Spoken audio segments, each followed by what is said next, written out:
Hello, and welcome to Midweek. Thank you again for joining us. Now, if you have enjoyed these sessions, please spread the word to maybe family and friends that you think would enjoy them as well. That's why we make them. We are casting these out on the water that is the internet, and we are praying that they will be a help to as many people as possible.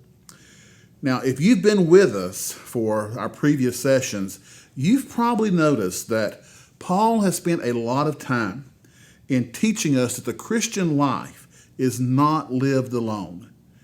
Much of the Christian life comes down to how well we get along with other people. Scripture makes it very plain that God places tremendous value on unity. But the ability to get along with others is hard work. Our natural tendency, due to our fallen nature, is not to get along, even when things are going great. Recently, ESPN put out a documentary about Michael Jordan and his time with the Chicago Bulls. If you saw it, you saw an amazing account of an athlete and his teammates that together won 6 NBA championships in 8 years.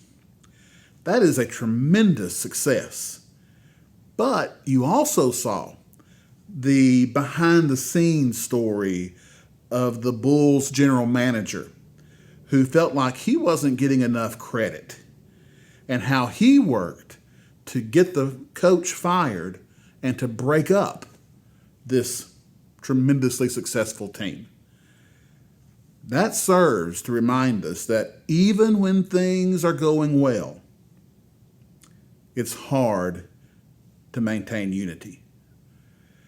As we go through life, we're going to find that some people rub us the wrong way, and there's going to be times when we rub someone else the wrong way. Paul's about to address that. So let's take a look at Colossians chapter 3, verses 12 and 13. Therefore, as God's chosen people, holy and dearly loved, clothe yourselves with compassion, kindness, humility, gentleness, and patience. Bear with each other and forgive one another. If any of you has a grievance against someone, forgive as the Lord forgave you. Paul reminds us that we are God's chosen people. We are set apart. We are dearly loved by Him, and we are expected to live holy lives. That's who we are. That's our identity. And it should determine how we act. When we relate to other people, we should say to ourselves, now, I don't know where this person is spiritually, but I want my attitudes and my actions to reflect Christ. If others want to stir up trouble, that's their choice. We, as Christians, can take the high road to solving the conflict instead of getting even. Taking the high road is a lot easier to do when we remember that we're not perfect either. We've made mistakes. We've gotten our hands dirty. And we know what it's like to need forgiveness. But more importantly, we have been forgiven. That's what it means to take the high road.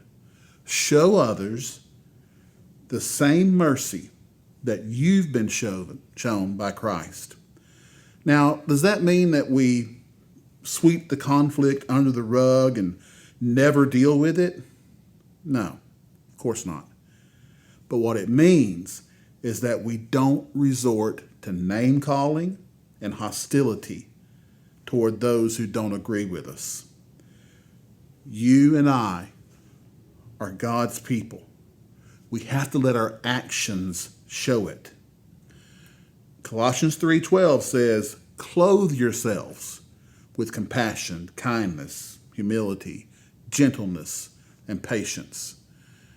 Now, Paul uses the phrase clothe yourselves because sometimes we have to cover up our feelings by putting on the right behavior.